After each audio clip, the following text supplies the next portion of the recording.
Have you heard the good news? New LibertyLink soybeans have arrived. It's a great choice. Can't ask for anything better. Featuring built-in tolerance to the powerful post-emergent weed control of Ignite herbicide. Ignite worked very well. It's controlling everything in my field. So it's going to have a very good fit on a lot of acres. Together, the LibertyLink trait and Ignite herbicide is the only non-selective alternative to the Roundup Ready system.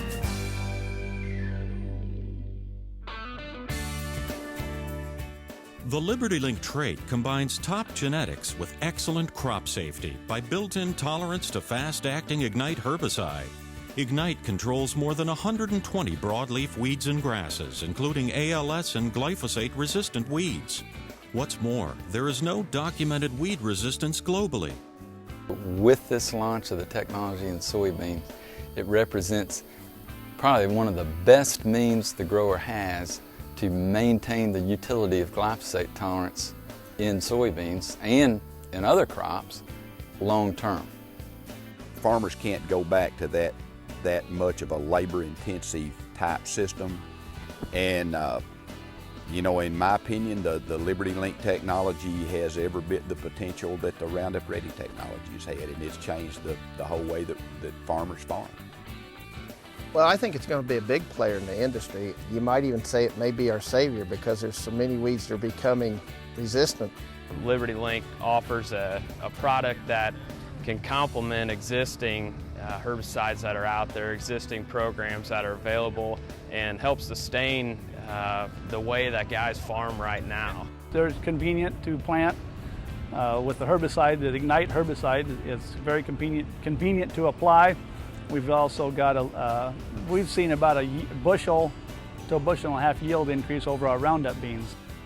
Ignite herbicide is a powerful, cost-effective formulation for use on all LibertyLink crops, including LibertyLink FiberMax cotton varieties, InVigor canola, all LibertyLink corn hybrids, including Herculex and Agrisure CBLL hybrids, and new LibertyLink soybeans.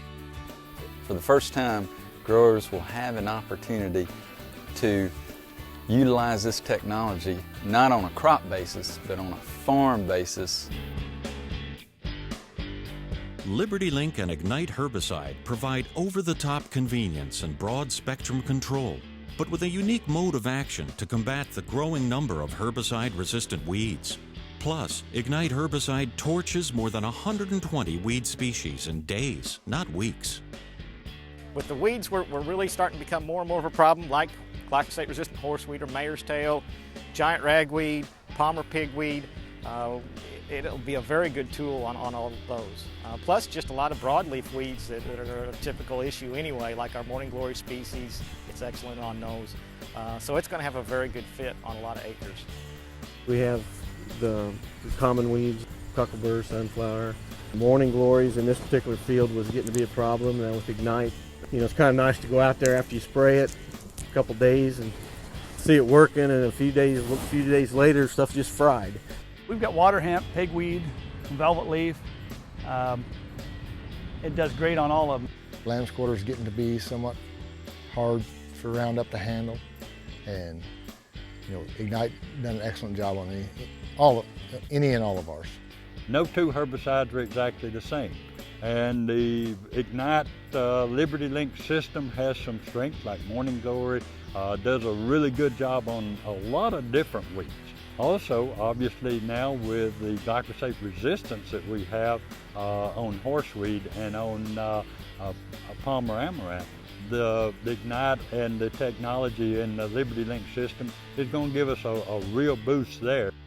Ignite controls a whole host of weeds. We have yellow foxtail, pigweed, lamb's quarter, wild oats, wild buckwheat, mustard species, to name a few. It's probably one of the strongest performing herbicides I've ever applied. In about 3 days, the morning glories will be folding up and brown, and by a week after application, everything's totally dead. You could burn it off with a match. Well, like what I've noticed in the fields we have is you get quick results on the burn, which a lot of our customers, that's what they want to see. They want to see those weeds that are sticking up. They want to see them burnt down, dying quick.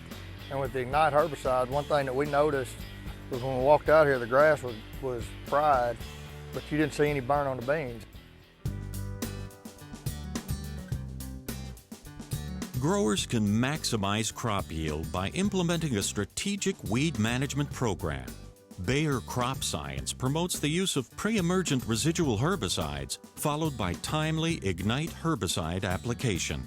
We've sprayed one pass already, and it looks really, really great. It didn't have anything that it didn't knock down the first try, but of course it's non-residual, so you gotta either put something down in front of it or come with a second pass later on.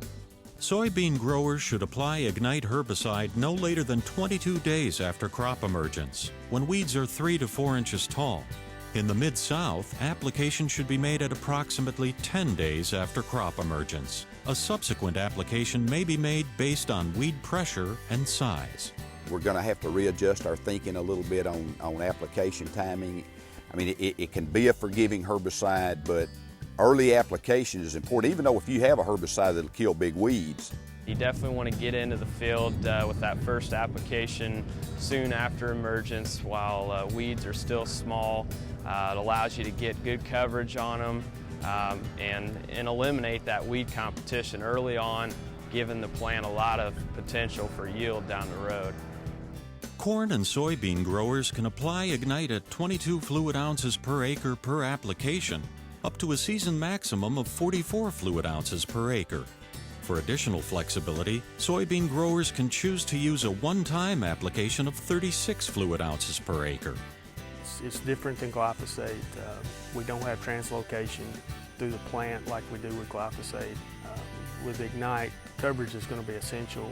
Best application for Ignite in LibertyLink soybeans would be to use 15 to 20 gallons of water. Smaller droplets are better. Get thorough coverage. Spray when it's hot and humid. You'll get great control. The application is a little bit different from glyphosate, but it still is an easy chemical to use.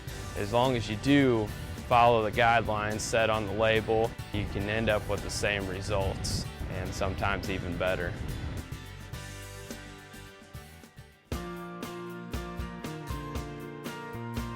Bayer Crop Science advises growers to use no more than 2 applications of one mode of action in a 2-year period on the same field.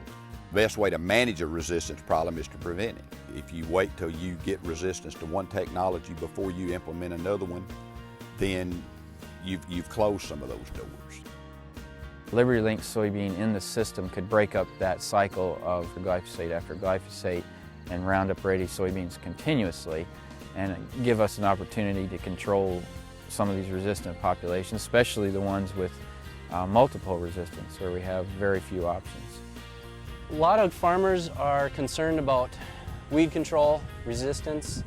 With all the Roundup crops we have now, the LibertyLink beans are going to be a great fit for that. Even if we don't have glyphosate resistance, having LibertyLink soybeans in rotation with our glyphosate programs is going to be a great fit. Taking on the LibertyLink trade will be a great opportunity for you to diversify a farmer's portfolio and change up mode of action on his chemical, not be tied to one trait company. And overall, I think he's going to get a great product because of the germplasm offered in the LibertyLink soybeans.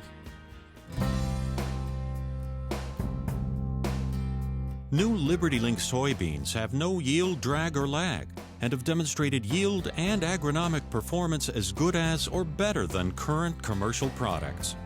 I've had a very good experience with LibertyLink. Out of the ground, their emergence is great on them. They grow well, they yield tremendously. I mean, they're a great yielding bean. There's no lag on them. LibertyLink compared to Roundup or conventional, there's no yield difference. In fact, we had the 2 or 3 bushel yield advantage on some varieties. Very pleased with that. After a couple years of production, there's been no yield drag that we've noticed, and I think that'll continue as they continue to develop these varieties. Top-yielding LibertyLink soybean varieties are available through more than 85 leading seed companies, with a broad range of relative maturities to fit a wide array of geographies and needs. We had early 4s and late 4 test and a group 5 test. In the group 5s, they were probably the highest yielders. I think we had a plot average of about 73 bushel. And we had The three best lines in there were LibertyLink lines, and they were up in the 80s as far as yields. I think LibertyLink soybeans are very competitive with other varieties that are out there. We've got cyst-resistant beans, we've got beans with sudden death resistant. As early as it is in the program, there really are a lot of varieties available to be competitive in the market right away. My customers are very excited about the LibertyLink soybeans. There's been a tremendous amount of interest on them. I wish I had more seed production this year because I think I could pretty much sell them out right now the way it looks. So it could be a very good product for us. LibertyLink soybeans are the only non-selective herbicide-tolerant alternative to Roundup Ready technology. LibertyLink technology allows growers to continue to use non-selective herbicides over the top of a variety of crops without reverting to labor-intensive practices like cultivation. Bayer Crop Science offers one of the industry's largest portfolios of crop production products and is committed to research and development to stay at the forefront of innovative seed, trait, and crop protection solutions. For more information, contact your local seed supplier, your Bayer Crop Science representative, or visit BayerCropScienceUS.com.